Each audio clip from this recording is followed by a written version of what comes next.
السلام عليكم. بسم الله الرحمن الرحيم. بسم الله عظيم القدرة والشان شديد البطش والبرهان حافظ الدين والقرآن. بسم الله ما شاء الله كان وما لم يشأ لم يكن ولا حول ولا قوة إلا بالله العلي العظيم. أعلم أن الله على كل شيء قدير وأن الله قد أحاط بكل شيء علما. بسم الله نحمده ونستعينه ونؤمن به ونتوكل عليه ونعوذ بالله من شرور أنفسنا ومن سيئات أعمالنا. من يهده الله فلا مضل له ومن يضلل فلا هادي له. نشهد أن لا إله إلا الله وحده لا شريك له ونشهد أن محمدا عبده ورسوله أرسله بالهدى ودين الحق ليظهره على الدين كله ولو كره المشركون. اللهم صل وسلم وبارك على رسولك وحبيبك سيدنا محمد وعلى آل وأصحاب سيدنا ومولانا محمد وعلى جميع الأنبياء والمرسلين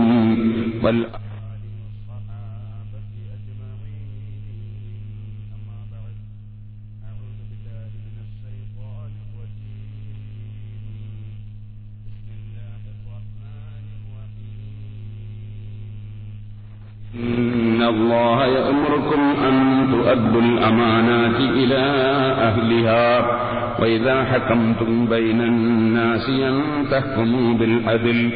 إن الله نعم ما يعظكم به إن الله كان سميعا بصيرا.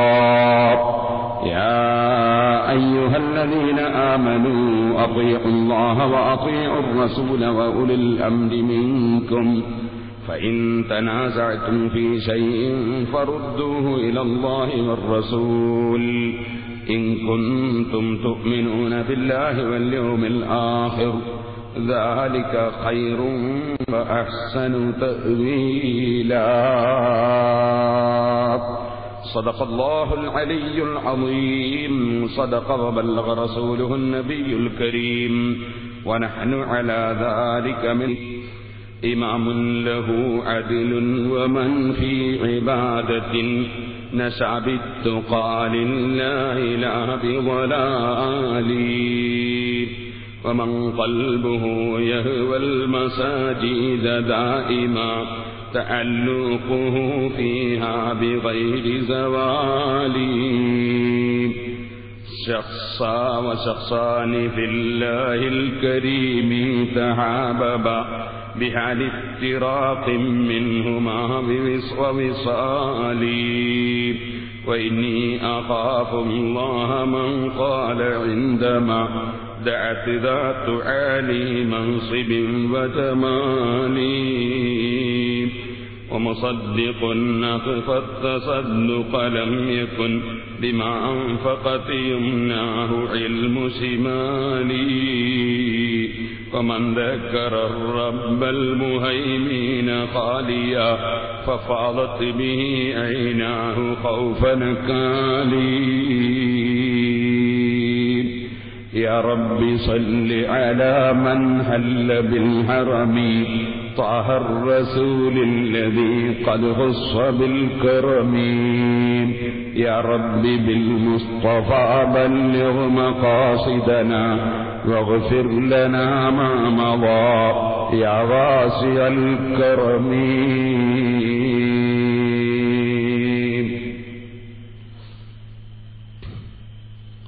വന്ദിരായ സാദാത്തുക്കളെ, പണ്ഡിതന്മാരെ, മാന്യ സഹോദരി സഹോദരന്മാരെ, സുഹൃത്തുക്കളെ, അല്ലാഹുവിന്റെ മഹത്തായ അനുഗ്രഹം കൊണ്ട് നാം 2 വർഷമായി ഇവിടെ തുടർന്ന് നടത്തിക്കൊണ്ടിരിക്കുന്ന സപ്തദിന പ്രഭാഷണത്തിന്റെ ആരംഭം കുറിക്കുന്ന ദിവസമാണ് ഇന്ന്. അല്ലാഹു ജല്ല ജലാലുഹു നമ്മുടെ ഈ മജ്ലിസ് നമുക്ക് ആഖിറത്തിൽ ഉപകരിക്കുന്നൊരു അമലായി നമ്മിൽ നിന്ന് സ്വീകരിക്കുമാറാകാം. നാഫിആയ ഇൽമിന് അല്ലാഹു നമുക്ക് ഏറ്റിത്തരികയും പഠിച്ച ഇൽമനുസരിച്ച് ജീവിക്കാൻ ഭാഗ്യം നൽകുകയും ചെയ്യുമാറാകട്ടെ എന്നാമുഖമായി ദുആ ചെയ്തുകൊണ്ട് 7 ദിവസം ഇൻഷാ അല്ലാഹ് 7 ദിവസങ്ങൾ 7 വിഷയങ്ങളാണ് സംസാരിക്കാൻ നമ്മുടെ സംഘാടകർ നിർദ്ദേശിച്ചിട്ടുള്ളത്.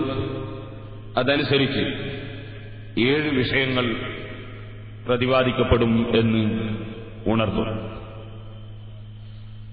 നമ്മുടെ വളണ്ടിയർമാർ മുന്നിലെ കസേരകളിൽ ആദ്യം ആളെ ഇരുത്തണം. ചെറിയ കുട്ടികളെ കസേരയിൽ നിന്ന് മാറ്റി അവർക്കിവിടെ പേപ്പർ കൊടുത്തിരിക്കാനുള്ള സൗകര്യം ചെയ്യണം. ചെറിയ വയത് കേട്ടാൽ മനസ്സിലാകാത്ത ചെറിയ കുട്ടികൾ കസേരയിൽ ഇരുന്ന് ഉറക്കു തൂക്കുന്നത് മുന്നിൽ കാണാൻ ബുദ്ധിമുട്ടാണ്. അതുകൊണ്ട് അത്തരം കുട്ടികൾക്ക് കടലാസ് കൊടുത്ത് ഇവിടെ ഇങ്ങോട്ട് മാറ്റിയിരുത്തണം. മറ്റുള്ളവർ മുന്നിലെ കസേരകൾ അങ്ങനെ തന്നെ കാലിയാകും. ഈ കിടന്ന് ഒന്നാണെങ്കിലും ഒന്ന് വെറുതെ നമ്മൾ നശിപ്പിക്കാൻ പാടില്ലല്ലോ, വാടക കൊടുക്കേണ്ട കസേര. അതുകൊണ്ട് മുന്നിലെ കസേരയിൽ ആദ്യം ആളുകളെ കൊണ്ടുവന്നിരുത്തണം എന്ന് പ്രത്യേകം ശ്രദ്ധിക്കുന്നു. പിന്നിലുള്ള വലിയവരൊക്കെ വന്ന് മുന്നിലിരുന്ന് ബാക്കിൽ വരുന്നവർക്ക് പിന്നെ നമ്മുടെ സദസ്സ് അറിയാതെ ഇരിക്കാനുള്ള സൗകര്യം ചെയ്തു കൊടുക്കണം. അഷ്റഫുൽ ഖൽഖ് സല്ലല്ലാഹു അലൈഹി വസല്ലം ഒരു ഹദീസിൽ 7 വിഭാഗം ആളുകൾക്ക് മഹ്ശറിൽ അർശിന്റെ തണൽ നൽകുമെന്ന് പറഞ്ഞു.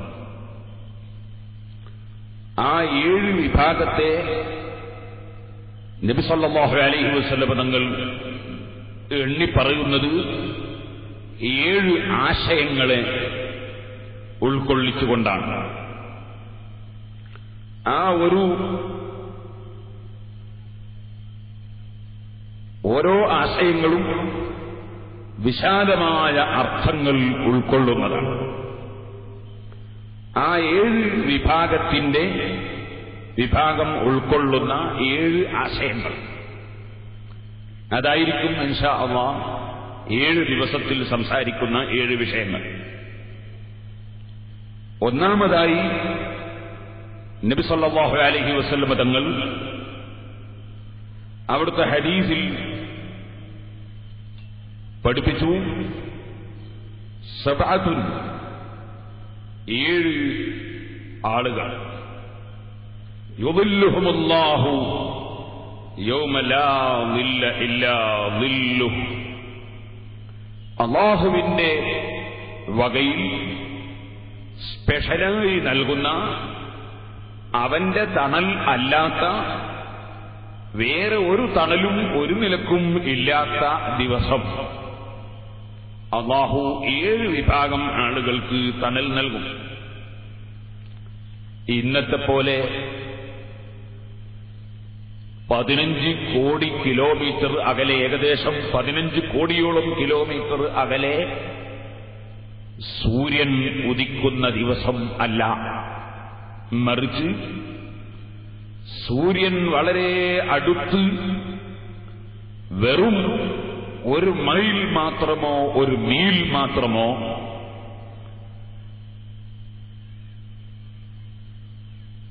അകലെയായി ഉദിക്കുന്ന ദിവസം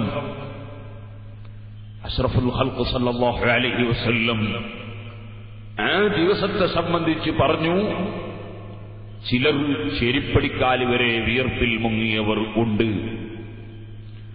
മറ്റു ചിലർ മുട്ടുവരെ വിയർപ്പിൽ മുങ്ങിയവർ ഉണ്ട്, വേറെ ചിലർ അരവരെ വിയർപ്പിൽ മുങ്ങിയവർ ഉണ്ട്, മറ്റു ചിലർ കഴുത്തുവരെ വിയർപ്പിൽ മുങ്ങിയവർ ഉണ്ട്.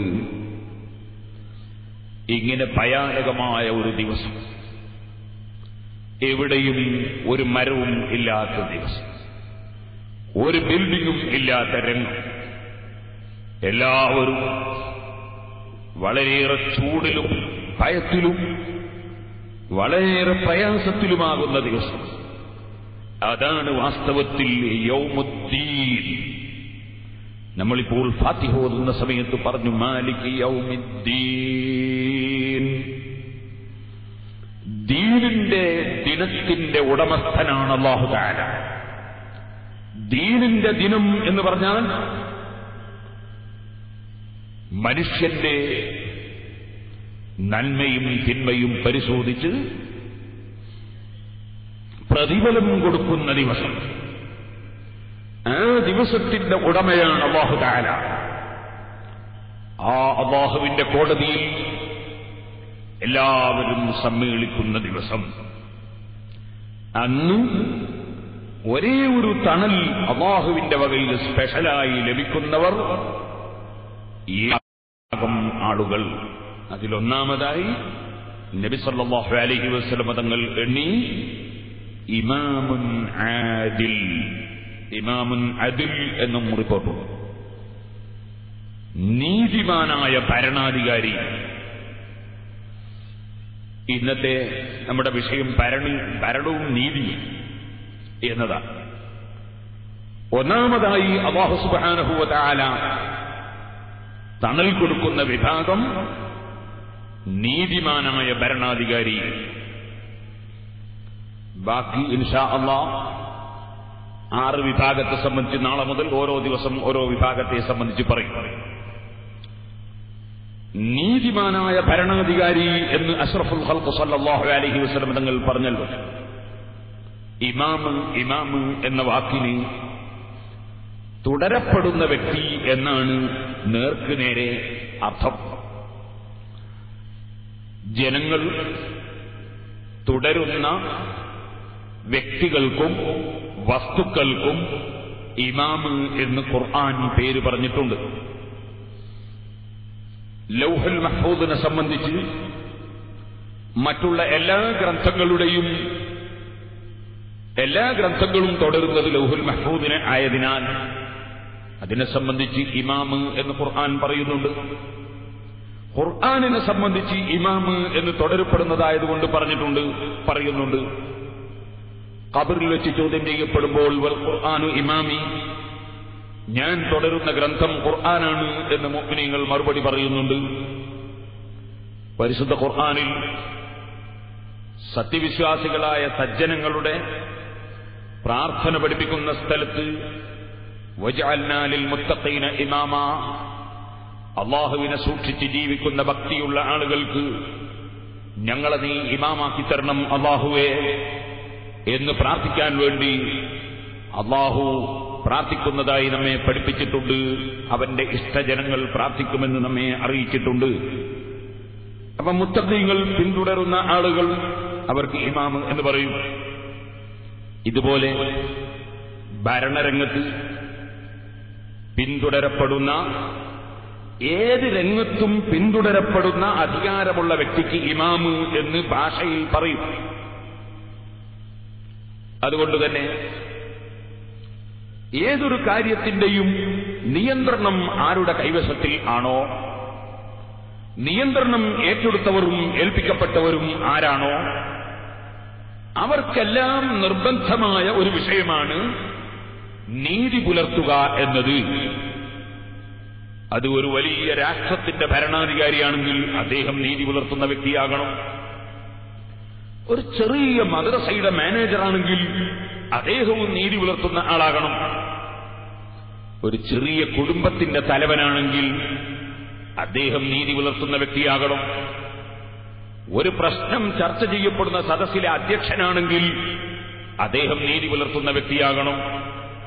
കുറെ കുട്ടികളെ പഠിപ്പിക്കുന്ന ഒരു മുഅല്ലിമാണെങ്കിൽ ആ മുഅല്ലിം, ആ അധ്യാപകൻ നീതി പുലർത്തുന്നവനാകണം.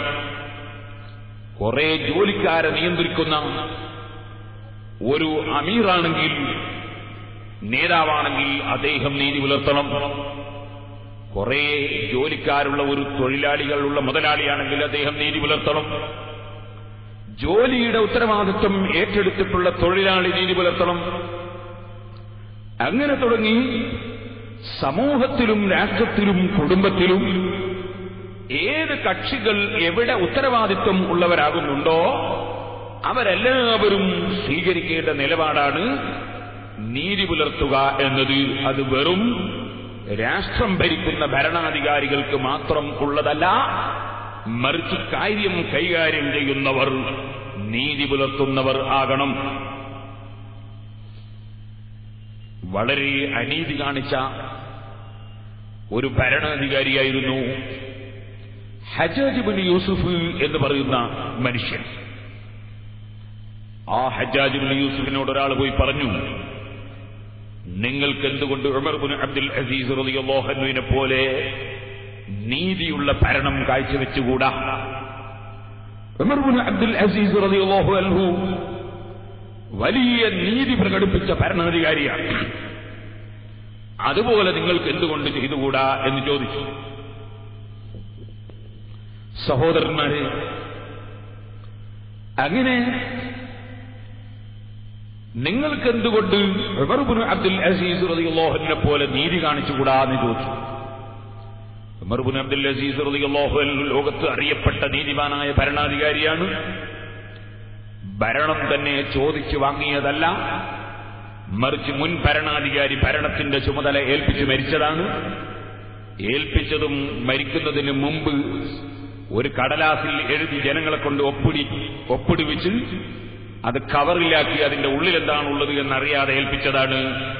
അതുകൊണ്ട് അദ്ദേഹം മരിക്കുന്നതിന് മുമ്പ് ഞാനതിലില്ല എന്ന് പറയാനുള്ള ചാൻസ് ഉണ്ടായിരുന്നില്ല. ഭരണം ഏറ്റെടുത്ത ഉടനെ ജനങ്ങളെ മുഴുവനും ഒരുമിച്ച് കൂട്ടി.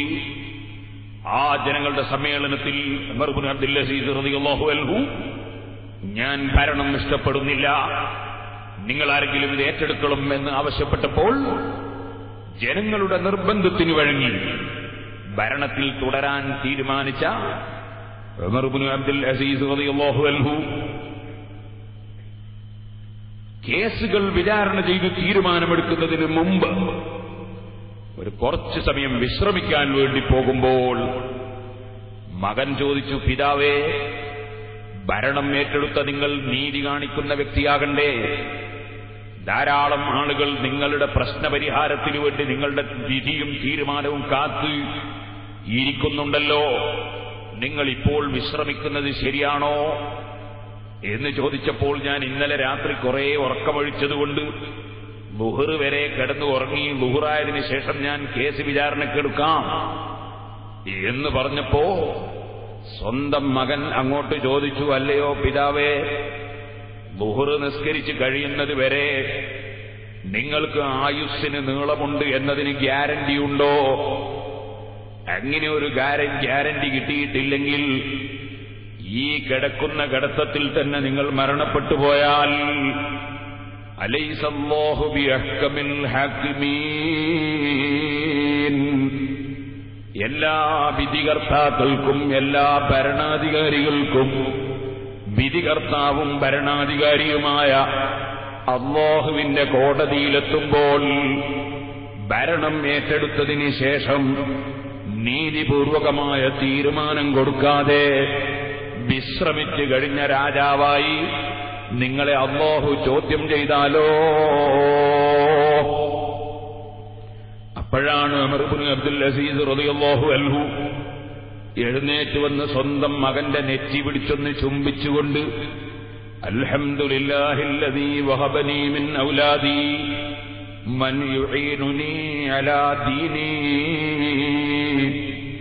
എന്റെ മതകാര്യത്തിൽ എന്നെ സഹായിക്കുന്ന ഒരു മകനെ അല്ലാഹ് എനിക്ക് ദാനം തന്നുവല്ലോ. അൽഹംദുലില്ലാഹ്, പടച്ചവന് സ്തുതി. എന്റെ ആഖിറത്തിന്റെ കാര്യം എന്നെ ഓർമ്മിപ്പിക്കുന്ന ഒരു മകനെ അല്ലാഹു എനിക്ക് ദാനം തന്നുവല്ലോ. ആ സന്തോഷവും പറഞ്ഞുകൊണ്ട് ബഹുമാനപ്പെട്ടവർ വിധി കൽപ്പിക്കാൻ വേണ്ടി കോർട്ടിൽ കയറിയിരുന്നപ്പോ ഒന്നാമത്തെ കേസ് തന്നെ അബ്ബാസിനെതിരെ ഒരു യഹൂദി കൊടുത്ത, ജൂതനായ മനുഷ്യൻ കൊടുത്ത കേസാണ്. അബ്ബാസ് എന്റെ സ്ഥലം അനധികൃതമായി കൈവശപ്പെടുത്തിയിട്ടുണ്ട്, അത് നിങ്ങളുടെ മുമ്പ് ഭരണം നടത്തിയ ഭരണാധികാരികളെ സ്വാധീനിച്ച് ചെയ്തതാണ്. അതുകൊണ്ട് എന്റെ സ്വത്ത് തിരിച്ചു കിട്ടണം എന്ന് കേസ് കൊടുത്തപ്പോ, ഖുർആൻ അനുസരിച്ച് തീരുമാനം തരണമെന്നാവശ്യപ്പെട്ടപ്പോ ഉമർ ഇബ്നു അബ്ദുൽ അസീസ് റളിയല്ലാഹു അൻഹു വിചാരണ ചെയ്തു. വിചാരണയിൽ മുസ്ലിമായ അബ്ബാസിന്റെ കൈവശമുള്ള സ്വത്ത് അമുസ്ലിമായ യഹൂദിയുടെ അവകാശത്തിൽപ്പെട്ടതാണെന്നും ഈ മുസ്ലിമായ അബ്ബാസ് മുമ്പുള്ള ഭരണാധികാരികളെ സ്വാധീനിച്ച് കൈവശപ്പെടുത്തിയതാണെന്നും ബോധ്യപ്പെട്ടപ്പോൾ ഒന്നാമത്തെ തീരുമാനം തന്നെ അതാ അനുയായികളിൽപ്പെട്ട അബ്ബാസിനെതിരാണ്, പ്രതികൂലികളിൽപ്പെട്ട യഹൂദിക്ക് അനുകൂലമാണ്. നീതി പുലർത്തുക എന്നതല്ലാതെ അവിടെ മതം നോക്കിയിട്ടില്ല, പ്രസ്ഥാനം നോക്കിയിട്ടില്ല, സംഘടന നോക്കിയിട്ടില്ല, അനുകൂലിയോ പ്രതികൂലിയോ എന്ന് നോക്കിയിട്ടില്ല. ഒന്നാമത്തെ വിധി തന്നെ കൂടെ നടക്കുന്ന അബ്ബാസിനെതിരാണ്, എതിരാളിയായ യഹൂദിക്ക് അനുകൂലമാണ്. അങ്ങനെ ഭരണം നടത്തിയ ഉമർ ഇബ്നു അബ്ദുൽ അസീസ് റളിയല്ലാഹു അൻഹുവിനെ പോലെ നിങ്ങൾക്കും എന്തുകൊണ്ട് നീതിപരമായ ഭരണം നടത്തിക്കൂടാ എന്ന് ഹജ്ജാജ് ഇബ്നു യൂസുഫിനോട് ഒരാൾ ചോദിച്ചപ്പോ അദ്ദേഹം പറഞ്ഞ മറുപടി പണ്ഡിതന്മാര് രേഖപ്പെടുത്തി, അബൂദർ ഗിഫാരി റളിയല്ലാഹു അൻഹു എന്ന സ്വഹാബിയെ നിങ്ങൾ കേട്ടിട്ടില്ലേ? പണത്തെ അല്പവും പണത്തെ സ്നേഹിക്കാതെ പണം കൈകാര്യം ചെയ്യുന്ന സമയത്ത് വളരെ സൂക്ഷിച്ച് കൈകാര്യം ചെയ്യണമെന്നും പണത്തെ പൂജിക്കരുതെന്നും പണത്തെ സ്നേഹിക്കരുതെന്നും പാവപ്പെട്ടവർക്ക് അവരാവകാശം മുതലാളിമാര് വകവെച്ചു കൊടുത്തേ പറ്റൂവെന്നും ശക്തിയെന്ന് വാദിച്ചിരുന്ന അബൂദർ ഗിഫാരി റളിയല്ലാഹു അൻഹു, ആ അബൂദർ ഗിഫാരിയെ പോലെ നിങ്ങൾ നല്ല മനുഷ്യന്മാരായി തീർന്നാൽ ഉഅമ്മിർക്കും ഉമർ ഇബ്നു അബ്ദുൽ അസീസിനെ പോലെയുള്ള ഭരണം നടത്താൻ എനിക്കും പടച്ചവൻ അവസരം തരും. നിങ്ങൾ നന്നാകാതെ ഭരണാധികാരി നന്നാകുമെന്ന പ്രതീക്ഷ വേണ്ട. ഞാനിതൊരു പറഞ്ഞു, എല്ലാവരും ഭരണാധികാരികളാണ്. വെറും രാഷ്ട്രം ഭരിക്കുന്നവർ, അല്ലെങ്കിൽ സ്റ്റേറ്റ് ഭരിക്കുന്നവർ, പഞ്ചായത്ത് ഭരിക്കുന്നവർ, മുനിസിപ്പാലിറ്റി ഭരിക്കുന്നവർ, അങ്ങനെയല്ല. അല്ലാഹുവിന്റെ റസൂൽ നമ്മെ പഠിപ്പിച്ചു, കുല്ലുക്കും റാഇൻ വകുല്ലുക്കും മസ്ഊലുൻ അൻ റഇയതിഹി. നിങ്ങളെല്ലാവരും ഭരണാധികാരികൾ തന്നെയാണ്. ഓരോരുത്തരും ഭരിക്കുന്ന രംഗം, ആ രംഗത്തെ സംബന്ധിച്ച് അല്ലാഹു സുബ്ഹാനഹു വ തആലയുടെ മുന്നിൽ നിങ്ങളെ ചോദ്യം ചെയ്യപ്പെടും. ഓരോരുത്തർക്കും ഭരണരംഗങ്ങൾ ഉണ്ട്, എല്ലാവരും ഭരിക്കുന്നവർ തന്നെയാണ്. കുല്ലുക്കും റാഇൻ വകുല്ലുക്കും മസ്ഊലുൻ അൻ റഇയതിഹി. ഓരോ കക്ഷികളും അവരവർ ഭരിക്കുന്ന മേഖലയിൽ ഉള്ള വിഷയങ്ങളെ സംബന്ധിച്ച് അല്ലാഹുവിന്റെ അടുക്കൽ ചോദ്യം ചെയ്യപ്പെടുന്നവരാണ്. ആർക്കും അവനവന്റെ മേഖലയിൽ നിന്ന് അത് ഞാനറിയില്ല എന്ന് പറഞ്ഞ് മാറി നിൽക്കാൻ സാധ്യമല്ല. ഇത് പറഞ്ഞുകൊണ്ട് അഷ്റഫുൽ ഖൽഖ് സല്ലല്ലാഹു അലൈഹി വസല്ലം തങ്ങൾ പറഞ്ഞു, അതാ എല്ലാവരും ഭരണാധികാരികളാണ് എന്ന് പറയുമ്പോൾ സ്ത്രീകൾ വാസ്തവത്തിൽ രാഷ്ട്രഭരണത്തിന്റെ രംഗത്ത് അഷ്റഫുൽ ഖൽഖ് സല്ലല്ലാഹു അലൈഹി വസല്ലം അവരെ വിളിക്കുകയോ ക്ഷണിക്കുകയോ അവർക്ക് അവസരം നൽകുകയോ ചെയ്യാൻ നമ്മെ പഠിപ്പിച്ചിട്ടില്ല. പക്ഷേ സ്ത്രീകൾക്കും ഭരണരംഗമുണ്ടെന്ന് നബി സല്ലല്ലാഹു അലൈഹി വസല്ലം തങ്ങൾ പഠിപ്പിക്കുന്നു. അൽ മർഅതു റാഇയത്തുൻ ഫീ ബൈതി സൗജിഹാ. ഒരു റിപ്പോർട്ടിൽ അൽ മർഅതു റാഇയത്തുൻ ഫീ ബൈതിഹാ എന്നും കാണാം. സ്ത്രീ ഭരണാധികാരിയാണ്. എവിടെ? അവളുടെ ഭർത്താവിന്റെ വീട്ടിൽ, അല്ലെങ്കിൽ അവളുടെ വീട്ടിൽ സ്ത്രീയും ഭരണാധികാരി തന്നെയാണ്. അഷ്റഫുൽ ഖൽഖ് സല്ലല്ലാഹു അലൈഹി വസല്ലമ തങ്ങൾ പഠിപ്പിക്കുന്നു. അപ്പൊ കുടുംബത്തിലെ, വീട്ടിലെ ചെറിയ മക്കളെയും കുടുംബത്തെയും ഭരിക്കുന്നവരാണ് സ്ത്രീകൾ. അപ്പൊ ഭരണവും നീതിയും എന്ന വിഷയമാണ് എന്ന് പറയുമ്പോ സ്ത്രീകൾക്ക് ഞങ്ങളെന്നാ പിന്നെ ആ ഭാഗം ചിന്തിക്കേണ്ടതില്ല എന്ന് മനസ്സിലാക്കണ്ടെന്ന് വിചാരിച്ച് ഞാൻ പറഞ്ഞതാണ്. എല്ലാവരും ഓരോ മേഖലയിൽ ഭരണമുള്ളവരാണ്. മഹല്ല് ഭരിക്കുന്നവർ,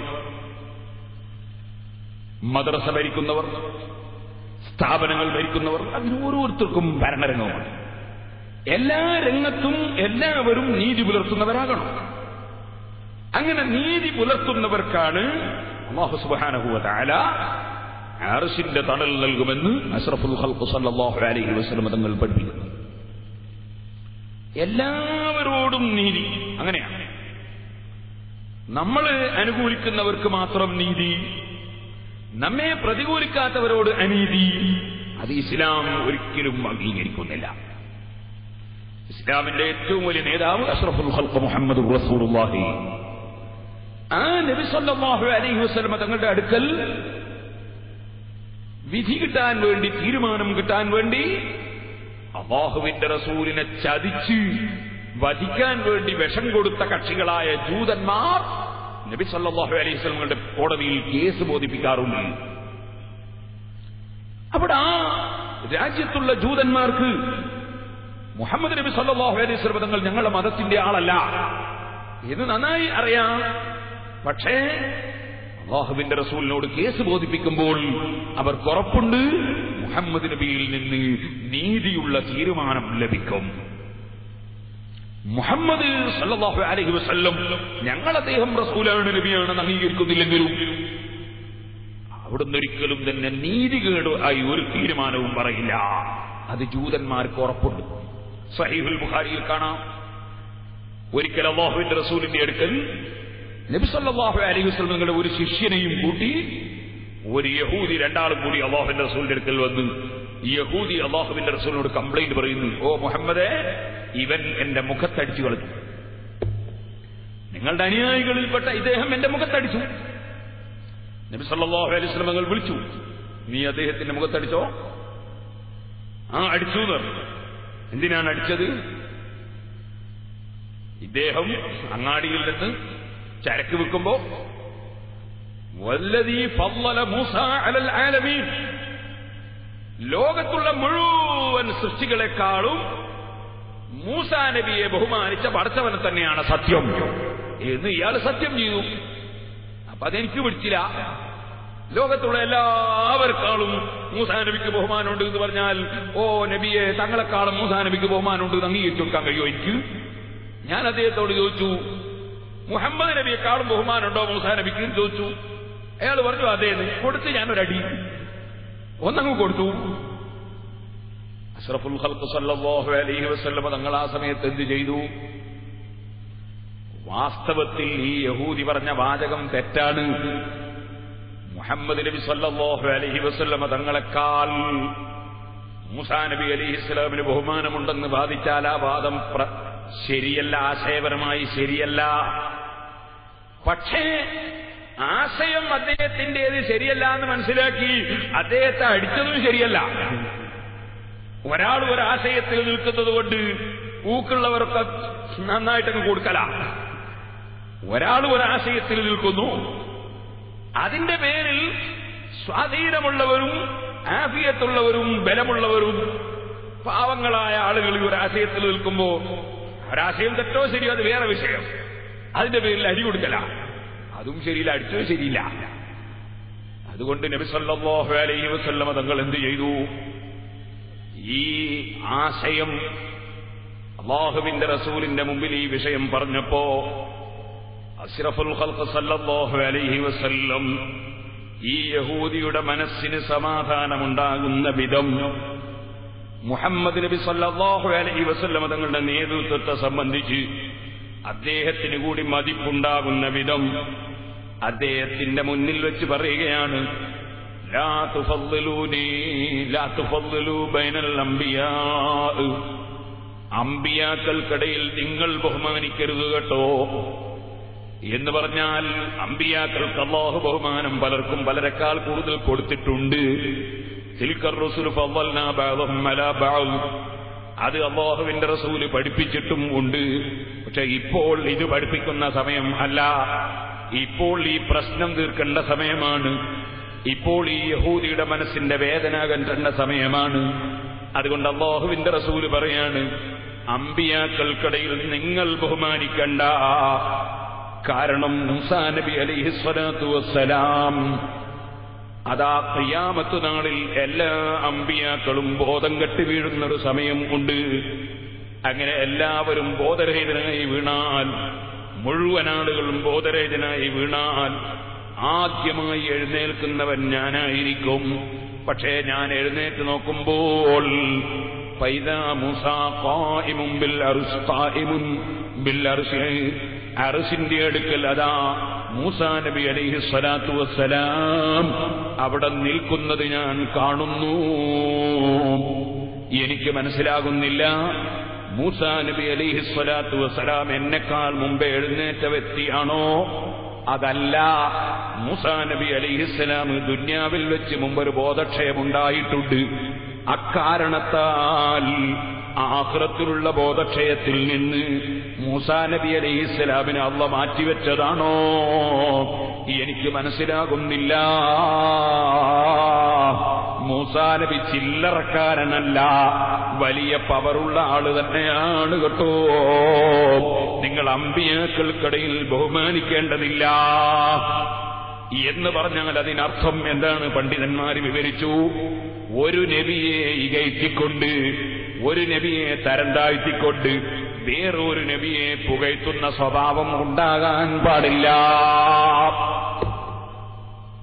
മൂസാ നബി അലൈഹിസ്സലാത്തു വസ്സലാമിനെ ഒന്ന് താഴ്ത്തിയിട്ട് നിങ്ങൾ മുഹമ്മദ് നബി സല്ലല്ലാഹു അലൈഹി വസല്ലം തങ്ങളെ പൊക്കി എന്നിട്ട് ബഹുമാനിച്ചാൽ അത് നിങ്ങളെ ബഹുമാനിക്കൽ തല്ലുണ്ടാക്കുന്ന ബഹുമാനമാണ്, നിങ്ങളെ ബഹുമാനിക്കൽ പ്രശ്നമുണ്ടാക്കുന്ന ബഹുമാനമാണ്. അങ്ങനെ പ്രശ്നമുണ്ടാക്കുന്ന ബഹുമാനം ബഹുമാനിക്കണ്ട എന്നാണ് നബി സല്ലല്ലാഹു അലൈഹി വസല്ലം പറഞ്ഞതിന്റെ താല്പര്യം എന്ന് പണ്ഡിതന്മാർ വിവരിക്കും. കാരണം ബഹുമാനിച്ചു നോക്കുമ്പോൾ അങ്ങാടി തല്ലായി. അങ്ങനെ നിങ്ങൾ തല്ലുണ്ടാക്കുന്ന ബഹുമാനം വേണ്ട. ഇതുപോലെ സഹോദരന്മാരെ, ഇന്നും പണ്ഡിതന്മാർക്കൊരു ബാധ്യതയുണ്ട്. പണ്ഡിതന്മാർ സാധാരണക്കാരുടെ ആത്മീയ രംഗം നിയന്ത്രിക്കേണ്ടവരാണ്. ആ പണ്ഡിതന്മാരുടെ ബാധ്യതയാണ്. പല സംഘടനകളും ഉണ്ടാകാം, പല വിഭാഗങ്ങളും ഉണ്ടാകാം. പക്ഷേ നിങ്ങൾ സംഘടനയുടെ പേരിൽ പരസ്പരം അക്രമം ചെയ്യാൻ പാടില്ല, പരസ്പരം തെറി പറയാൻ പാടില്ല, പരസ്പരം ചീത്ത പറയാൻ പാടില്ല. നിങ്ങളൊരു സംഘടനയുടെ നേതൃത്വത്തെയും നിന്ദ്യരാക്കി സംസാരിക്കാൻ പാടില്ല. നമുക്ക് എങ്ങനെ വികാരമുണ്ടോ അതുപോലെ അപ്പുറത്തെ സംഘടനയിലുള്ള വ്യക്തികൾക്കും വികാരങ്ങളുണ്ടാകും. നമുക്കൊന്നിന് മുതലുള്ളതുപോലെ മറ്റുള്ളവർക്കും മുതലുണ്ടാകും. ഈ നിലക്കുള്ള ചിന്ത അനുയായികളിൽ വളർത്തൽ പണ്ഡിതന്മാരുടെയും നേതാക്കളുടെയും ബാധ്യതയാണ്. അതില്ലെങ്കിൽ പണ്ഡിതന്മാരും നേതൃത്വവും നീതി പുലർത്താത്തവരാണ്. ഇതുപോലെ ഞാൻ പറയട്ടെ, ഓരോ മതത്തിന്റെയും നേതാക്കന്മാർ, ഇസ്ലാമിന്റെ നേതാക്കൾ, മുസ്ലിം പണ്ഡിതന്മാർ, അവർ വർഗീയതക്കെതിരെ പ്രസംഗിക്കണം, അവർ തീവ്രതക്കും ഭീകരതക്കും എതിരെ പ്രസംഗിക്കണം, സമാധാനത്തിനു വേണ്ടി മുസ്ലിം പണ്ഡിതന്മാർ പ്രസംഗിക്കണം. ഇതുപോലെ ഹിന്ദുമതത്തിലെ നേതാക്കളും ക്രിസ്തുമതത്തിലെ നേതാക്കളും അതുപോലെ ഓരോ മതത്തിലെയും നേതാക്കൾ വർഗീയതക്കെതിരെ, സൗഹാർദ്ദത്തിനു വേണ്ടി, സമാധാനത്തിനു വേണ്ടി ഒരു ഭാഗത്ത് മുസ്ലിം പണ്ഡിതന്മാർ, വേറൊരു ഭാഗത്ത് മഹർഷിമാർ, വേറൊരു ഭാഗത്ത് സ്വാമിമാർ, വേറൊരു ഭാഗത്ത് അതാ അച്ഛന്മാർ, അങ്ങനെ ഓരോ രംഗത്തുമുള്ള പണ്ഡിതന്മാരും നേതാക്കളും രാജ്യത്ത് സമാധാനമുണ്ടാകാൻ വേണ്ടി അവരവരുടെ അനുയായികളോട് തീവ്രതക്കെതിരെ, ഭീകരതക്കെതിരെ, അക്രമത്തിനെതിരെ ഇവിടെ സംസാരിക്കാൻ ഒരുങ്ങിയാൽ നിങ്ങളൊന്ന് ചിന്തിച്ചു നോക്കൂ. നമ്മുടെ രാഷ്ട്രത്തിൽ സമാധാനമായില്ലേ? രാജ്യത്ത് സമാധാനമായില്ലേ? എല്ലാവരുടെ മനസ്സുകളും കോർത്തിണക്കാൻ കഴിയില്ലേ? എല്ലാവരുടെ മനസ്സും വിശാലമായി മാറുകയില്ലേ? അതിന് പകരം ഓരോ വിഭാഗത്തിന്റെയും നേതാക്കൾ അതാ സ്വന്തമായി അനുയായികളെ കിട്ടുമ്പോ മറ്റുള്ളവരെ എങ്ങനെ ആക്രമിക്കാൻ കഴിയുമെന്നും മറ്റുള്ളവരോട് എങ്ങനെ അനീതി കാണിക്കാൻ കഴിയുമെന്നും ക്ലാസ് എടുത്തു കൊടുക്കുന്ന വിധത്തിൽ ഓരോ സമൂഹത്തിലെയും നേതൃത്വം അതപ്പതിച്ചു പോയാൽ നാശം തന്നെയല്ലേ? ഇതുകൊണ്ടാണ് മുഹമ്മദ് നബി സല്ലല്ലാഹു അലൈഹി വസല്ലം പഠിപ്പിച്ചത്, ഇദാ കാന ഉമറാഉകും ഖിയാറകും വഅഗ്നിയാഉകും സുമഹാഅകും വഉമൂറുകും ശൂറാ ബൈനകും ഫളഹറുൽ അർളി ഖൈറും മിൻ ബത്നിഹാ.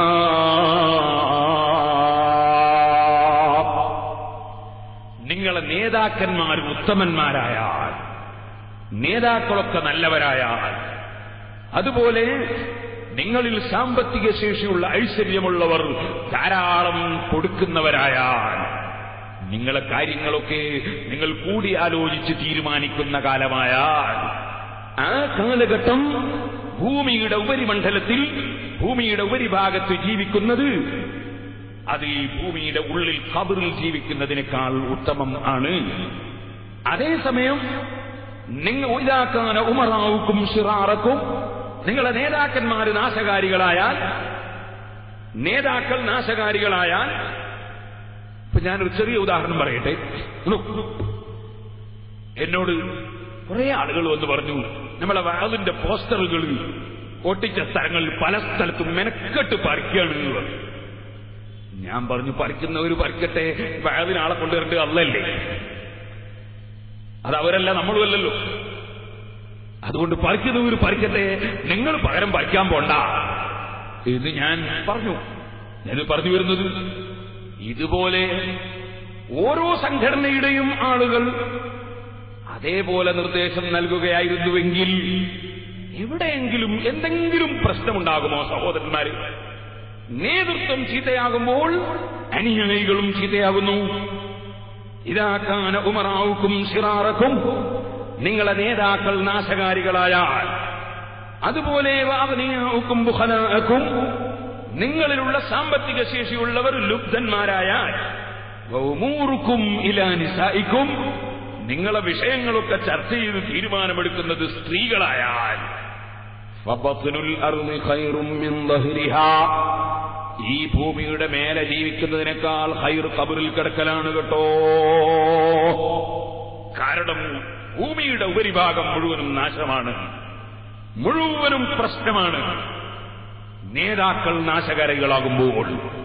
അപ്പൊ ഒന്നാമതായി നീതിയുള്ളവരാകേണ്ടത്, നന്നാകേണ്ടത് ഓരോ രംഗത്തും നേതൃത്വം കൊടുക്കുന്നവർ പരിശുദ്ധ ഖുർആനും ഹദീസും അതിനുള്ള നിർദ്ദേശങ്ങളാണ് അടിക്കടി നൽകിയത്. പണ്ഡിതന്മാരാ നിർദ്ദേശമാണ് അവരുടെ ഗ്രന്ഥങ്ങളിൽ നൽകിയത്. നിങ്ങൾ കേട്ടിട്ടില്ലേ, അഷ്റഫുൽ ഖൽഖ് സല്ലല്ലാഹു അലൈഹി വസല്ലം മക്കയിലേക്ക് വന്നു. മക്കയിലാണ് മുഹമ്മദ് നബി സല്ലല്ലാഹു അലൈഹി വസല്ലം നിങ്ങൾ ജനിച്ചത്. ആ ജനിച്ച നാട്ടിൽ ജീവിക്കാൻ അവിടെയുള്ള നേതാക്കൾ അനുവദിച്ചില്ല. ഇരിക്കട്ടെ, അവിടുത്തെ അനുയായികളെയും അവിടുത്തെയും ആക്രമിച്ചു. അല്ലാഹുവിന്റെ ഓർഡർ പ്രകാരം മദീനയിലേക്ക് പോയി. മദീനയിൽ വീണ്ടും പിറന്ന നാടിലേക്ക് തിരിച്ചു വന്നു. ആ തിരിച്ചു വന്ന മുഹമ്മദ് നബി സല്ലല്ലാഹു അലൈഹി വസല്ലം തങ്ങൾ അവിടുത്തെ ഉപ്പാപ്പയായ ഖലീലുല്ലാഹി ഇബ്രാഹിം അലൈഹിസ്സലാത്തു വസ്സലാം പുനർനിർമ്മാണം നടത്തിയ കഅബ ശരീഫിന്റെ ഉള്ളിലൊന്ന് കയറണമെന്ന് ആഗ്രഹിച്ചു. കഅബയുടെ വാതിൽ നിങ്ങൾക്കൊക്കെ അറിയാം, കുറച്ച് പൊക്കിയിട്ടാണ് മുമ്പ് തന്നെ ഖുറൈശികൾ വെച്ചത്. അതെങ്ങനെ വെച്ചത് തന്നെ അവർക്ക് ഇഷ്ടപ്പെട്ടവരെ അങ്ങോട്ട് കയറ്റുകയും അവർക്ക് ഇഷ്ടപ്പെടാത്തവരെ കയറ്റാതിരിക്കുകയും ചെയ്യാനുള്ള സങ്കുചിത മനസ്ഥിതിയായിരുന്നു കഅബ ശരീഫിന്റെ വാതിൽ ഉയർത്തിവെക്കാനുള്ള രഹസ്യമെന്ന് നബി സല്ലല്ലാഹു അലൈഹി വസല്ലം തങ്ങൾ തന്നെ പഠിപ്പിച്ചിട്ടുണ്ട്. കഅബത്തിന്റെ വാതിൽ ഞാൻ മാറ്റി താഴ്ത്തി അപ്പുറത്തൊരു വാതിലും കൂടി കൊടുത്ത് സ്ഥാപിക്കുമായിരുന്നു. പക്ഷേ ഞാനത് ചെയ്യാത്തത്, നിന്റെ ആൾക്കാർ ഇപ്പൊ ഇസ്ലാമിൽ വന്നിട്ടേ ഉള്ളൂ, പലരും ഇസ്ലാമുമായി അടുത്തിട്ടേ ഉള്ളൂ. അവർക്ക് പെട്ടെന്ന് എന്നെ സംബന്ധിച്ച് ഏതെങ്കിലും വിവരദോഷികൾ ആരോപണം പറഞ്ഞാൽ, മുഹമ്മദ് കളിച്ച് ഇപ്പൊ കഅബ കൊള്ളയും കളിച്ച് എന്ന് പറയുമ്പോ ഇന്നലെ ഇന്നൊക്കെ പ്രസ്ഥാനത്തിൽ വന്ന ആളുകൾ ഉണ്ടാവും. അവർക്ക് പെട്ടെന്ന് ചിലപ്പോ ആകെയിൽ മുഹമ്മദിന്റെ കളി ശരിയില്ലേ എന്നങ്ങ് തോന്നിപ്പോയാൽ അവരെ ഈമാൻ പോയി പോവും. അതുകൊണ്ടാണ് ഞാനത് ചെയ്യാത്തത് എന്ന് നബി സല്ലല്ലാഹു അലൈഹി വസല്ലം പറഞ്ഞിട്ടുണ്ട്. അപ്പൊ കഅബയുടെ വാതിൽ മുമ്പ് തന്നെ ഖുറൈശികൾ അവരുടെ സങ്കുചിത മനസ്ഥിതി കൊണ്ടാണ് പൊക്കിവെച്ചത്.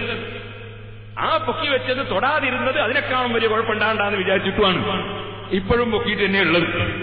ഇരിക്കട്ടെ സഹോദരന്മാരെ, ആ കഅബ ശരീഫിന്റെ വാതിൽ തുറന്ന് നബി സല്ലല്ലാഹു അലൈഹി വസല്ലമ തങ്ങൾക്ക് ഉപ്പാപ്പ നിർമ്മിച്ച പള്ളിയിലേക്കൊന്ന് കയറണം എന്ന് തോന്നി. പക്ഷേ പള്ളിയുടെ വാതിലിന്റെ താക്കോല് കൈകാര്യം ചെയ്യുന്നത് ഉസ്മാൻ ഇബ്നു തൽഹത്തുൽ ഹജബി എന്ന് പറയുന്ന മനുഷ്യനാണ്. അദ്ദേഹത്തോട് താക്കോല് ചോദിച്ചപ്പോ അദ്ദേഹം മേലെ കയറിയിട്ട് അവിടെ നിന്ന് താക്കോല് കൊടുത്തില്ല.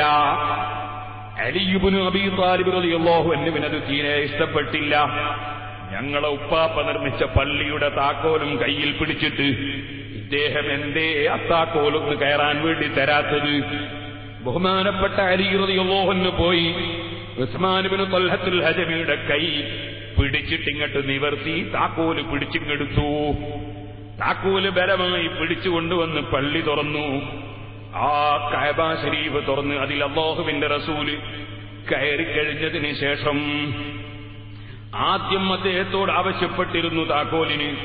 അദ്ദേഹം പറഞ്ഞു, മുഹമ്മദ് നബിയാണ് ഞാൻ വിശ്വസിക്കുന്നില്ല, റസൂലാണ് വിശ്വസിക്കുന്നില്ല, അതുകൊണ്ട് താക്കോല് തരില്ല.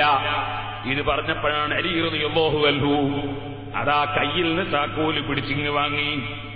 ആ പിടിച്ചു വാങ്ങിയ താക്കോല് കൊണ്ടുവന്ന് വാതിൽ തുറന്നു. ഇദ്ദേഹം അക്രമമായി കയ്യിൽ ഈ താക്കോല് വെച്ച് നിൽക്കുന്നത് ശരിയല്ല, അക്രമത്തിനെതിരെയാണ് അലി റളിയല്ലാഹു അൻഹു പ്രതികരിച്ചത്. ആ താക്കോല് വാങ്ങിക്കൊണ്ടുവന്ന് വാതിൽ തുറന്നു. അല്ലാഹുവിന്റെ റസൂൽ അവിടെ കയറി എല്ലാ കാര്യങ്ങളും നിർവഹിച്ചതിന് ശേഷം നബി സല്ലല്ലാഹു അലൈഹി വസല്ലമ തങ്ങളെടുക്കൽ അല്ലാഹുവിന്റെ റസൂലിന്റെ പിതൃ സഹോദരനായ അബ്ബാസ് റളിയല്ലാഹു അൻഹു പറഞ്ഞു, നബിയെ താക്കോല് ഞാൻ സൂക്ഷിക്കും, എന്റെ കയ്യിൽ തരണം. അബ്ബാസ് റളിയല്ലാഹു അൻഹു അത് പറയുന്നതിൽ തെറ്റ് പറയാനില്ല. അബ്ബാസ് റളിയല്ലാഹു അൻഹുവിന്റെയും മുപ്പാപ്പയാണ് ഖലീലുല്ലാഹി ഇബ്രാഹിം. ആ ഇബ്രാഹിം നബി നിർമ്മിച്ച പള്ളിയല്ലേ, അതിന്റെ താക്കോൽ എന്റെ കയ്യിൽ തരണം. ജനങ്ങൾക്ക് സംസം വെള്ളം കോരി കുടിപ്പിക്കാനുള്ള അധികാരം നേരത്തെ തന്നെ എനിക്കാണ്, ഈ അധികാരം എന്റെ കയ്യിലിരിക്കട്ടെ എന്ന് പറഞ്ഞ് ആവശ്യപ്പെട്ടപ്പോൾ അല്ലാഹു അവന്റെ പരിശുദ്ധ ഖുർആനിൽ അതാ ആയത്തിറക്കുന്നു, ഇന്നല്ലാഹ യഅ്മുറുകും അൻ തുഅദ്ദുൽ അമാനാതി ഇലാ അഹ്ലിഹാ വഇദാ ഹകംതും ബൈനൻ നാസി അൻ തഹ്കുമൂ ബിൽ അദ്ൽ ഇന്നല്ലാഹ നിഅമ്മാ യഅദുകും ബിഹി ഇന്നല്ലാഹ കാന സമീഅൻ ബസീറാ. ഓ നബിയേ, അല്ലാഹു നിങ്ങളോട് കൽപ്പിക്കുന്നു, നിങ്ങൾ അമാനത്തുകൾ തിരിച്ചു കൊടുക്കണം. ഒരാളൊരു സാധനം നമ്മളെ കയ്യിലേക്ക്, മറ്റൊരാളെ അവകാശത്തിലുള്ള സാധനം നമ്മളെ കയ്യിലേക്ക് നമ്മൾ വാങ്ങിയാലും തന്നാലും നമ്മുടെ കാര്യം കഴിഞ്ഞാൽ അതങ്ങ് തിരിച്ചു കൊടുത്തേക്കണം. അന്തു അദ്ദുൽ അമാനാതി ഇലാ അഹ്ലിഹാ, നമ്മളത് തിരിച്ചു കൊടുക്കണം. അല്ലാഹുവിന്റെ കൽപ്പനയാണ്. കടം വാങ്ങിയാൽ സംഖ്യ തിരിച്ചു കൊടുക്കണം. തൽക്കാലം ഉപയോഗിക്കാൻ വേണ്ടി ഒരു സാധനം കല്യാണം നടക്കുന്ന ദിവസം തൊട്ടടുത്ത വീട്ടിൽ നിന്ന് കൊണ്ടുവന്നാൽ പണി കഴിഞ്ഞ ഉടനെ നമ്മളത് തിരിച്ചങ്ങ് കൊടുത്തേക്കണം. കല്യാണത്തിന് ചെമ്പെടുത്തുകൊണ്ടുവന്ന്, ഉരുളി എടുത്തുകൊണ്ടുവന്ന്, അല്ലെങ്കിൽ വേറെ മേശ എടുത്തുകൊണ്ടുവന്ന് കല്യാണത്തിന്റെ അത് കൊണ്ടുവന്ന് നമ്മളെ പരിപാടി പിന്നെ മടക്കി കൊടുത്തില്ല, കൊണ്ട കൊടുത്തില്ല. അയാൾക്കതാടെ വീട്ടിൽ ആവശ്യം ഉണ്ടാട്ടെ, ഇല്ലാതിരിക്കട്ടെ. നമ്മൾ അയാൾക്കെന്തിനാ ഇപ്പത് കുറച്ചത് കഴിഞ്ഞു കൊടുത്താ പോരെ? വാസ്തവത്തിൽ ശരിയല്ല ആ ചിന്ത. നമ്മുടെ പണി കഴിഞ്ഞാൽ ഉടനെ അങ്ങ് തിരിച്ചു കൊടുത്തേക്കണം. അത് തിരിച്ചു കൊടുക്കാതെ അങ്ങനെ വെച്ചു. ഇയാൾക്ക് സാധനം വേണമെന്ന് ആഗ്രഹമുണ്ട്. ചോദിക്കുമ്പോ അയൽവാസിയായ മനുഷ്യനോട് ഒരു മേശ കൊണ്ടുപോയിട്ട് അതെന്താ മടക്കി കൊണ്ടെത്തരാത്തതെന്ന് ചോദിച്ചാൽ അയാളെ മനസ്സിന് വിഷമാവും വിചാരിച്ച് ചോദിക്കാനുണ്ട്, കഴിയുന്നില്ല. കുറെ ദിവസം കഴിഞ്ഞപ്പോ ഒരു ദിവസം ആ മേശ ഒന്നും കിട്ടിയാൽ തിരക്കേടില്ലായിരുന്നു എന്ന് പറഞ്ഞു തീരുമ്പോഴേക്കന്നെ അത് നമ്മളത് അത് വിഴുങ്ങ അതവിടെ തന്നെ ഉണ്ട്, ഞാനങ്ങ് എത്തിച്ചേരാണ് ഇയാൾ. പിന്നെ അങ്ങാടിയിലിറങ്ങിയിട്ട് എല്ലാവരോടും പറയാൻ തുടങ്ങി, ഒരു മേശ അവന്റെ വീട്ടിൽ നിന്ന് എടുത്തു നോക്കുമ്പോ ഓനത് വലിയ ആനക്കാര്യം, എന്നിട്ട് അത് തിരിച്ചു കൊടുക്കായിട്ട് അവൻ കാര്യമായിട്ട് പറയും. ഇത്ര നന്ദി കെട്ടവൻ ലോകത്ത് വേറെ ആരാ സഹോദരന്മാര്? അയാളെ മേശെടുത്തോണ്ടൊന്ന് ഉപയോഗിച്ചിട്ട് പിന്നെ അത് തിരിച്ചു കൊടുക്കാതെ വൈക്കുകയും ചെയ്തിട്ട് പിന്നെ അത് തിരിച്ച് അയാളൊന്ന് എത്തിച്ചാൽ തരക്കേടില്ല എന്ന് പറയുമ്പോഴേക്ക് അയാളോട് ചുണ്ടി പിടിച്ചു പോയി. ഇന്നത്തെ മനുഷ്യന്മാര് നമ്മളെ ഈ ഭാഗത്തൊന്നും ഇല്ലാത്തതുകൊണ്ട് ഞാൻ പറയുന്നില്ല. അങ്ങനെയായി പോകരുത്. അൻതു അദ്ദുൽ അമാനാതി ഇലാ അഹ്ലിഹാ. ഏത് സാധനങ്ങൾ ആരിൽ നിന്ന് വാങ്ങിയാലും അതിന്റെ അർഹതപ്പെട്ടവർക്ക് അതങ്ങ് തിരിച്ചു കൊടുത്തേക്കണം. അൻതു അദ്ദുൽ അമാനാതി ഇലാ അഹ്ലിഹാ. എന്ത് സാധനമായിരുന്നാലും ശരി, ആസ്പത്രിയിൽ പോകുമ്പോൾ ഒരു ഫ്ലാസ്ക് വാങ്ങി, ആസ്പത്രിയിൽ നിന്ന് മടങ്ങി വന്നിട്ട് ദിവസത്തിൽ ഫ്ലാസ്ക് ഇതുവരെ കൊണ്ടു കൊടുത്തില്ല. അങ്ങനെയായി പോകരുത്. ഏത് സാധനം, ഞാൻ ഉദാഹരണം പറഞ്ഞു, അൻതു അദ്ദുൽ അമാനാതി ഇലാ അഹ്ലിഹാ. ഇത് പറഞ്ഞുകൊണ്ട് ഖുർആൻ പറയാണ്, ഓ നബിയേ, വൈദാ ഹകംതും ബൈനന്നാസി അൻ തഹ്കുമൂ ബിൽ അദ്ൽ. ജനങ്ങൾക്കിടയിൽ ഒരു തീരുമാനം പറയുമ്പോ നീതിപൂർവകമായ തീരുമാനം വിധിക്കണമെന്നും അല്ലാഹു കൽപ്പിച്ചിരിക്കുന്നു. ഇന്നല്ലാഹ നിഅമ്മാ യഅ്ലുകും ബിഹി. അല്ലാഹു സുബ്ഹാനഹു വ തആല നിങ്ങളെ ഉപദേശിക്കുന്നത് നല്ല കാര്യമാണ്. നിങ്ങളെ ഉപദേശിക്കുന്ന കാര്യം നല്ലതാണ്. ഇന്നല്ലാഹ കാന സമീഅൻ ബസീറാ. അല്ലാഹു ജല്ല ജലാലുഹു കേൾക്കുന്നവനും കാണുന്നവനും ആണ്. സഹോദരന്മാരെ, 10,000 രൂപ കടം ചോദിച്ചപ്പോൾ കൊടുത്തു. അത് ആരോടും ഇവൻ പറഞ്ഞിട്ടില്ല. അതേസമയം അതിന്റെ അവധി എത്തിയപ്പോ കൊടുത്ത സംഖ്യ തിരിച്ചു കൊടുക്കേണ്ട അവധി എത്തിയിട്ട് തിരിച്ചു കൊടുത്തില്ല. തിരിച്ചു കൊടുക്കാതിരുന്നപ്പോ ഒരു ദിവസം ആ പൈസ ഒന്ന് കിട്ടിയാൽ തരക്കേടില്ല എന്ന് പണം കൊടുത്ത വ്യക്തി ആവശ്യപ്പെടുന്നു. ഉടനെ തന്നെ വാങ്ങിയവന് കംപ്ലൈന്റ് ആയിപ്പോയി. ഒരു 10,000 രൂപ വാമണക്ക് അയാൾക്ക് പിന്നെ എന്തൊരു പേടിയായത്, ഞാനങ്ങ് കൊടുക്കൂലേ. നന്ദി കെട്ടവനല്ലേ ഈ കടം വാങ്ങിയവൻ. വാങ്ങിയ സംഖ്യ കൊടുക്കാൻ കയ്യിലില്ലെങ്കിൽ സമാധാനപരമായി അദ്ദേഹത്തോട് പോയി ആദ്യം തന്നെ ഉണർത്തണ്ടേ. അവധി ആയിരിക്കുന്നു, തരാനിപ്പോ കഴിയില്ല, എന്റെ കയ്യിലില്ല, ക്ഷമിക്കണം, ഇത്ര ദിവസം കൊണ്ട് തരാം എന്ന് പറഞ്ഞ് അവധി വാങ്ങുകയല്ലേ വേണ്ടത്. അതിന് പകരം അത് ചോദിക്കുമ്പോഴേക്ക് ശുണ്ടി പിടിച്ചുപോയി, അത് ചോദിക്കുമ്പോഴേക്ക് വെറുപ്പ് പിടിച്ചുപോയി. മനുഷ്യരങ്ങനെ ആയിപ്പോകാൻ പാടുണ്ടോ? ഒരു സ്ഥാപനം നടത്തുന്ന വ്യക്തി ആ സ്ഥാപനത്തിൽ നിന്നൊരു സംഖ്യ കൊടുക്കുമ്പോ ഒന്നുകിൽ ബില്ല് വേണം, അല്ലെങ്കിൽ വൗച്ചർ വേണം. അത് ഗവൺമെന്റിൽ കണക്ക് കാണിക്കണം, ആവശ്യമുള്ള സ്ഥലങ്ങളിലൊക്കെ കണക്ക് കാണിക്കണം. അപ്പോ ഓഫീസിൽ നിന്ന് 1,000 ഉറുപ്പിക വാങ്ങുമ്പോ ഒരു വൗച്ചർ ഒപ്പിട്ട് തരണം എന്ന് പറയുമ്പോ, ഓ പ്രസിഡന്റിന് എന്നെ തോന്നുകയാണ്, അല്ലെ സെക്രട്ടറിക്ക് തോന്നുന്നു, ഞാനിതിന്റെ സെക്രട്ടറിയില്ലേ, ഞാനെന്ത് ഒപ്പിടാനാണ്, ഞാനിതിന്റെ പ്രസിഡന്റ് അല്ലേ, ഞാനെന്ത് ഒപ്പിടാനാണ്, ഞാനിവിടുത്തെ മുദരീസല്ലേ, ഞാനെന്താ കക്കുകയാണോ, ഞാനെന്തൊപ്പിടാനാണ് എന്ന് ചിന്തിച്ചാൽ അത് തെറ്റല്ലേ? ഓരോരുത്തരും അവരവരുടെ കടപ്പാട് വീട്ടണ്ടേ? സഹോദരന്മാരെ, മദ്രസയിലെ മുഅല്ലിമീങ്ങൾ രാവിലെ മദ്രസയിൽ വരുന്ന സമയത്ത് അവരെ പട്ടികയിൽ ഒപ്പുവെക്കണം. എന്തേ അത് ഒപ്പുവെക്കണമെന്നത് നിബന്ധനയാണ്. അവിടെ ഒപ്പുവെക്കാൻ വേണ്ടി പറയുമ്പോ ഞാനെന്തൊപ്പുവെക്കാനാണ് എന്ന് ചിന്തിച്ചാൽ ശരിയാണോ? ഓരോരുത്തരും അവനവന്റെ അമാനത്ത് വീട്ടണം. മദ്രസയിൽ പഠിപ്പിക്കുന്ന മുഅല്ലിമീങ്ങൾ അത് 7 മണിക്കാണോ മദ്രസ തുടങ്ങുന്നത്, അതേ അതിന്റെ 5 മിനിറ്റ് മുമ്പെങ്കിലും മുഅല്ലിമീങ്ങൾ മദ്രസയിലെത്തണം. ഇല്ലെങ്കിൽ അല്ലാഹുവിങ്കൽ അവർ ചോദ്യം ചെയ്യപ്പെടും. അവരതാ കുട്ടികൾ എത്തുന്നതിന് മുമ്പ് അവരെത്തണ്ടേ. അല്ലെങ്കിൽ പിന്നെ കുട്ടികൾ വൈകിയതിന് പറഞ്ഞിട്ട് കാര്യമുണ്ടോ? ദർസ് നടത്തുന്ന മുദരിസുമാർ അവർ കുട്ടികളുടെ ഭാവി നഷ്ടപ്പെട്ടു പോകുമെന്ന ഭയത്തോടെ കുട്ടികളെ ദർസിൽ അവരെ നിയന്ത്രിക്കണ്ടേ? ഓരോരുത്തർക്കും ഭരണരംഗങ്ങളില്ലേ, ഓരോരുത്തർക്കും അമാനത്തുകളില്ലേ? അന്തു അദ്ദുൽ അമാനാതി ഇലാ അഹ്ലിഹാ. ഓരോന്നിനും അർഹതപ്പെട്ടവർ അതിന്റെ വിഷയങ്ങൾ നല്ല നിലക്ക് കൈകാര്യം ചെയ്യണം. മദ്രസയിൽ ഒരു 10 മിനിറ്റ് വൈകിയാൽ സദർ മുഅല്ലിം അത് രേഖപ്പെടുത്തി വെക്കണം.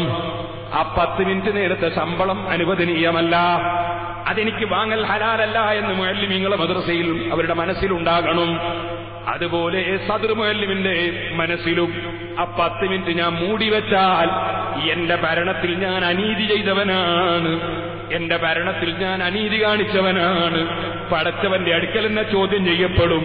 കമ്മിറ്റിയുടെ മുമ്പിൽ ഒരുപക്ഷെ എനിക്ക് ഒഴിയാൻ കഴിയും, പടച്ചവന്റെ മുമ്പിൽ ഒഴിയാൻ സാധ്യമല്ല എന്ന ധാരണ സദർ മുഅല്ലിമിന്റെ മനസ്സിലുണ്ടാകണം. ഇതുപോലെ ഹെഡ് മാസ്റ്റർ ആണെങ്കിൽ ഹെഡ് മാസ്റ്ററുടെ മനസ്സിൽ വേണം, മറ്റ് ടീച്ചർമാര് കൃത്യമായി വരുന്നില്ലെങ്കിൽ ഞാനതിന് മറുപടി പറയണം, പടച്ചവനോട് പറയണം. ഈ ഉത്തരവാദിത്ത ബോധം ഹെഡ് മാസ്റ്റർക്ക് വേണം. ഒരു കച്ചവട പീടികയിലെ മാനേജറാണെങ്കിൽ സെയിൽസ്മാന് കാണിക്കുന്ന തെറ്റായ കാര്യങ്ങൾ, അതേ അതിന്റെ MD അറിയാതെ, മാനേജിംഗ് ഡയറക്ടർ അറിയാതെ ഈ നിൽക്കുന്ന ജോലിക്കാരനായ മാനേജർ അതിനെതിരെ പ്രവർത്തിച്ചാൽ അദ്ദേഹം മറുപടി പറയേണ്ടി വരും.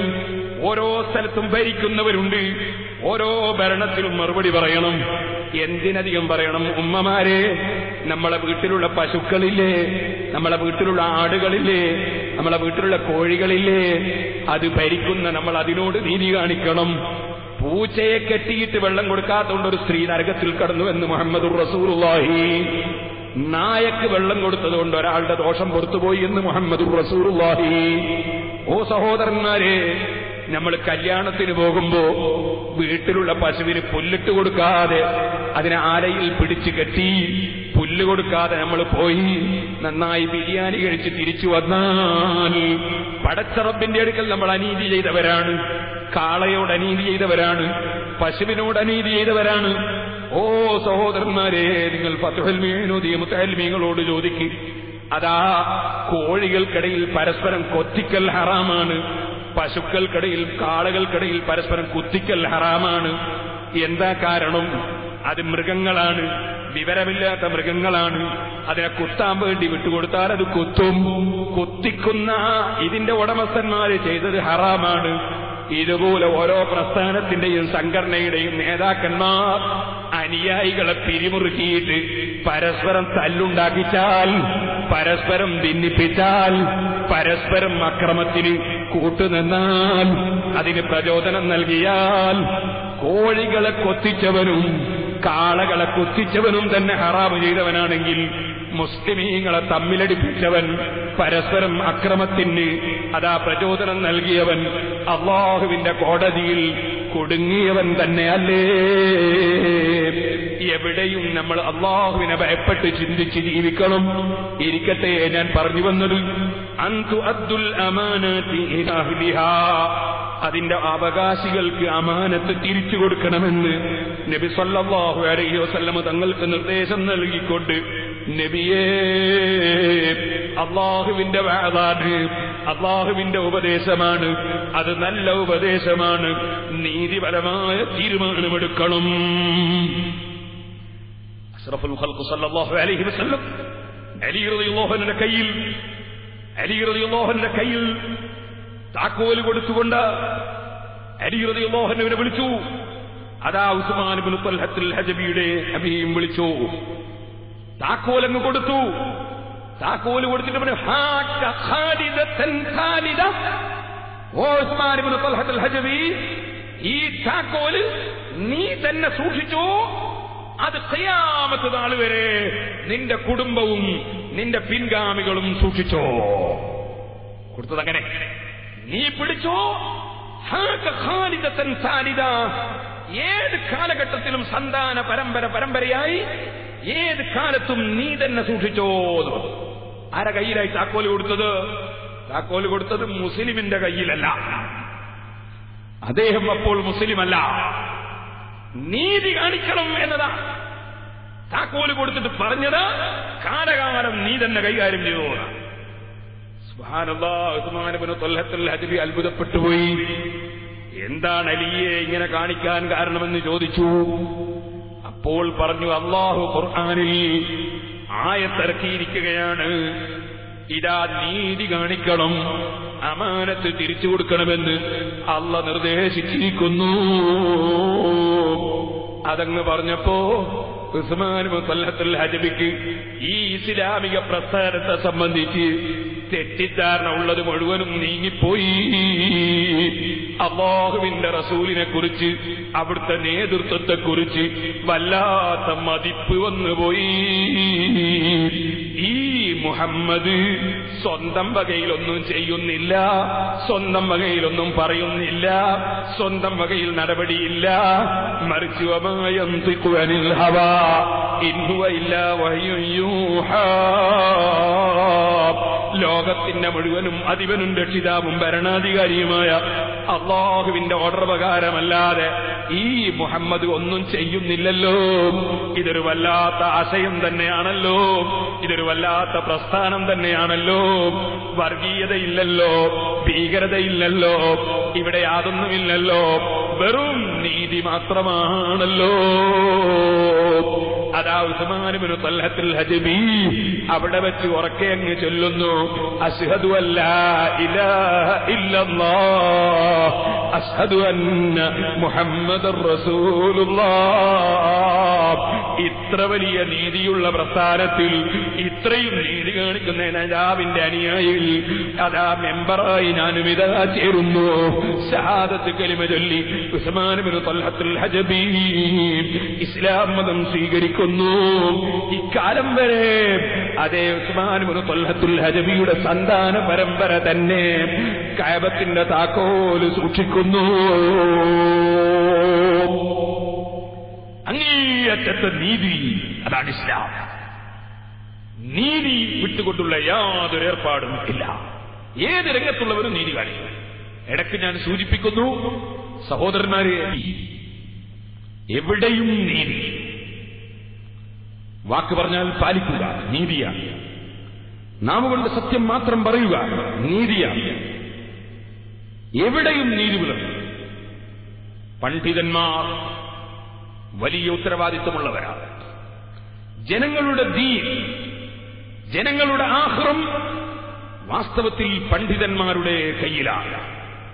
അതുകൊണ്ട് തന്നെ മതപരമായ രംഗം കൈകാര്യം ചെയ്യുന്നവർ വളരെ സൂക്ഷ്മത പാലിക്കണം. ഇല്ലെങ്കിൽ അല്ലാഹുവിന്റെ അടുക്കൽ പെട്ടുപോകും. സഹോദരന്മാര്, മിനിഞ്ഞാന്ന് എന്നോട് ഒരു ചെറുപ്പക്കാരൻ വന്ന മസ്അലുണ്ട്.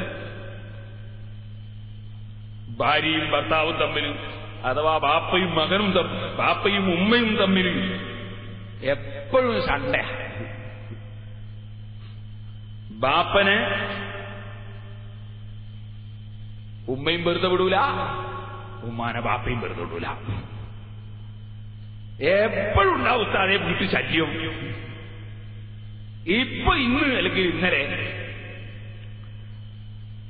ബാപ്പ ഉമ്മാനെ തല്ലിയപ്പോ ഉമ്മയും പ്രശ്നമൊന്നുമില്ല, ഉമ്മയും കൊടുത്തൊന്ന് അങ്ങോട്ട് തിരിച്ചു അടിച്ചപ്പോ ഞാൻ എന്നോട് വന്ന് പറഞ്ഞപ്പോ ആ റിപ്പോർട്ടിൽ എനിക്ക് കിട്ടിയിട്ടില്ല. ഇപ്പോഴും വരുമ്പോ ഒരാള് എന്നോട് പറഞ്ഞു, നിങ്ങൾ എന്നെ വിട്ടുതന്നേ, എന്നെ ഒഴിവായിക്കളാന്ന് ഈ ഉമ്മ പറഞ്ഞു എന്നും ഇന്നൊരാൾ എന്നോട് പറഞ്ഞു, ആ മകൻ എന്നോട് പറഞ്ഞിട്ടില്ല. അങ്ങനെ ഉമ്മ ബാപ്പനെ അടിച്ചത്, ഭർത്താവിനെ അടിച്ചത് ചെര കൊണ്ടാണെന്നും റിവായത്തിൽ ഉണ്ട്. ഏതായിരുന്നാലും ശരി, ഉമ്മ ബാപ്പനെയും അടിച്ചു, അപ്പ ഉമ്മനെ അടിച്ചു. രണ്ടാമത് ബാപ്പ ഉമ്മാനെ നന്നായിട്ട് അടിക്കാൻ വേണ്ടി പോകുമ്പോ തൊട്ടടുത്തുള്ള ഒരാൾ ബാപ്പനെ പിടിച്ചു വെച്ചപ്പോ ഈ ബാപ്പ എന്ത് പറഞ്ഞു, നീ എന്നെ പിടിച്ചൊക്കൊന്നും വേണ്ടല്ലോ, ഞാൻ ഒന്നും ചൊല്ലി, രണ്ടും ചൊല്ലി, മൂന്നും ചൊല്ലി പിരിച്ചിരിക്കുന്നു ആ ദാനിയത്തിനെ എന്ന് പറഞ്ഞു. ദാനിയത്ത് എന്നുള്ളത് മലയാളത്തിലാ പറഞ്ഞത്. സുബ്ഹാനല്ലാഹ്. കുറെ കഴിഞ്ഞിട്ട് ബാപ്പനോട് ചോദിച്ചു, ബാപ്പാക്ക് അത് ഓർമ്മയില്ലാന്നാ പറയുന്നത്. ഞാൻ എന്താ വേണ്ടതെന്ന് ഈ മകൻ ചോദിക്കുന്നത്. മതപരമായ വളരെ പ്രധാനപ്പെട്ട വിഷയമാണ്. പെട്ടെന്ന് ഞാനങ്ങ് മറുപടി പറഞ്ഞാൽ അതുപോലല്ലോ അതിനെ സംബന്ധിച്ച് വിശദമായി മനസ്സിലാക്കണം. ഞാൻ പറഞ്ഞു, എന്താ പറഞ്ഞത് എന്ന് എഴുതിക്കൊണ്ടുവരണോന്നാണ്. കാരണം പിന്നെ മാറ്റിക്കളഞ്ഞാൽ നമ്മൾ കൊടുക്കും. അതുകൊണ്ട് പറഞ്ഞത് എന്താണ് ഇത് എഴുതിക്കൊണ്ടുവരണം എന്ന് പറഞ്ഞു. അങ്ങനെ അന്ന് പോയി. പിന്നെ ഇന്നലെ കണ്ടില്ല, ഇന്ന് എന്റെ അടുത്ത് വന്ന് ഞാൻ അവനെ എഴുതിക്കൊണ്ടാന്ന് പറഞ്ഞു. അപ്പോഴും എഴുതി തന്നിട്ടില്ല. എഴുതി തരാത്തോണ്ട് ഞാൻ സലാമത്തായി എന്ന് പറയാ. എഴുതി തന്നാലല്ലേ ഞാൻ കൈകാര്യം ചെയ്യുള്ളൂ. ഞാൻ പറഞ്ഞു വരുന്നത്, എന്റെ സഹോദരിമാരോട് ഞാൻ പറയട്ടെ, നിങ്ങൾ നിങ്ങളെ വീട്ടിന്റെ ഭരണാധികാരികളാണെന്ന് പറഞ്ഞല്ലോ. ആ സഹോദരിമാർ, എന്നാൽ അവരെയും കൂടി ഭരിക്കുന്നവരല്ലേ പുരുഷന്മാർ, ഭർത്താക്കന്മാർ. അവർ നീതി പുലർത്തണം. ഭർത്താക്കന്മാര് ഭാര്യമാരോട് നീതി പുലർത്തണം, ഭാര്യമാര് ഭർത്താക്കന്മാരോട് നീതി പുലർത്തണം, ബാപ്പമാര് മക്കളോട് നീതി പുലർത്തണം, മക്കള് ബാപ്പനോടും ഉമ്മനോടും നീതി പുലർത്തണം. അതേ മക്കളെ ഭാര്യമാരോട് നീതി പുലർത്തണം. അതേ കുടുംബത്തിലുള്ള എല്ലാവരോടും നീതി പുലർത്തണം. നീതി എന്ന് പറയുന്നത് വലിയൊരു വിഷയം തന്നെയാണ് കേട്ടോ.